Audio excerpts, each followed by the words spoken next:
இன்றைக்கி நம்ம வீட்டு சமையலில் வந்து பிரண்டை குழம்பை பற்றி தாங்க பார்க்க போகிறோம். வாங்க எப்படி செய்யுதுன்னு பார்க்கலாம். இது வந்து உடம்புக்கு ரொம்பவும் நல்லது. வாரத்தில் ஒரு முறையாவது எடுத்துக்கணும். வாங்க எப்படி செய்யுதுன்னு பார்க்கலாம். அதுக்கு நம்ம அந்த பிரண்டையை வாங்கி சுத்தம் பண்ணி எடுத்துக்கலாம். சுத்தம் பண்ணதுக்கு முன்னாடி கைக்கு கொஞ்சம் எண்ணெய் வச்சு நல்லா தேய்ச்சிக்கோங்க. அந்த பிரண்டை உடைக்கும் போது கை நமிச்சில் எடுக்கும். இந்த மாதிரி நார் தனியாக பிரண்டை தனியாக கட் பண்ணி எடுத்துக்கலாம். நம்ம உடச்சி இசைக்கும் போதே அந்த நார் தனியாக வந்துடும். இந்த மாதிரி எடுத்து வச்சுக்கின்னு அதை வந்து நம்ம தண்ணி ஊற்றி அலசி வச்சுக்கலாம். தேவையான புளி எடுத்துக்கலாம். புளி எடுத்து தண்ணி ஊற்றி அலசிட்டு அதுக்கப்புறம் தண்ணி ஊற்றி கரைச்சி வச்சுக்கலாம். இந்த பக்கம் ஒரு பாத்திரம் எடுத்து 2 ஸ்பூன் மிளகாத்தூள், கொஞ்சம் உப்பு, கொஞ்சம் மஞ்சள் தூள் சேர்த்துக்கலாம்.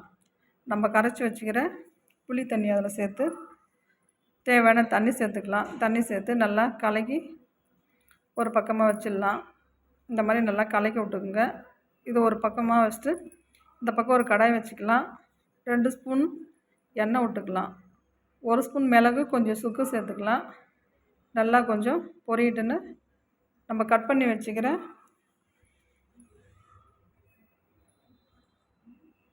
பிரண்டையை அதில் சேர்த்துக்கலாம். நல்லா வதக்கிட்டு இந்த மாதிரி இந்த கலர் வந்தவுடனே மிக்ஸி ஜாருக்கு மாற்றிக்கலாம். அதே கடாயை வச்சு தேவையான எண்ணெய் ஊற்றிக்கலாம். கடுகு போட்டுக்கலாம். சின்ன வெங்காயத்தை போட்டுக்கலாம். கொஞ்சம் பூண்டு போட்டுக்கலாம். தக்காளி கொஞ்சம் சேர்த்துக்கலாம். நல்லா வதக்கி விட்டுடலாம். கலர் மாறுற வரைக்கும் நல்லா வதக்கிடலாம். இந்த மாதிரி நம்ம பிரண்டையை அரைச்சி எடுத்துன்னு வந்துடலாம். மிக்ஸி ஜாரில் அரைச்சி இந்த மாதிரி பேஸ்ட்டாக எடுத்து வெங்காயம் தக்காளி வதங்குது இல்லைங்களா, அதிலே வந்து நம்ம கலந்துக்கலாம். கலந்து நல்லா வதக்கி விட்டுக்கலாம். எண்ணெய் பிரிகிற அளவுக்கு நல்லா இந்த மாதிரி ஒரு 5 நிமிஷம் நல்லா வதக்கி விட்டோம்னா அந்த எண்ணெய் பிரிஞ்சு வந்துடும். இந்த மாதிரி வந்தோடனே நம்ம கரைச்சி வச்சுக்கிறோம் இல்லையா, மிளகாத்தூள், புளி தண்ணி, உப்பு, மஞ்சள்தூள் எல்லாம் போட்டு கரைச்சி வச்சுக்கிறோம் இல்லையா, அந்த தண்ணியை நம்ம அதில் சேர்த்துக்கலாம்.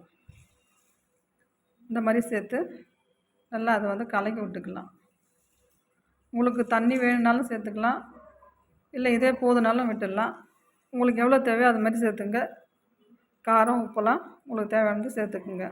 இந்த மாதிரி நல்லா சேர்த்து நல்லா ஒரு 10 நிமிஷம் நல்லா கொதிக்கிட்டுன்னு இந்த மாதிரி திக்காக வந்தோடனே லாஸ்ட்டாக கொஞ்சம் வெல்லம் போட்டு இறங்கினா சூப்பராக இருக்குங்க. எப்பவுமே வந்து கொஞ்சம் நம்ம கசப்பாக செய்கிறோம்னா கொஞ்சம் லாஸ்ட்டில் கொஞ்சம் வெல்லம் போட்டு செஞ்சிங்கன்னா சூப்பராக இருக்கும். இந்த மாதிரி செஞ்சு பார்த்துட்டு சொல்லுங்கள்.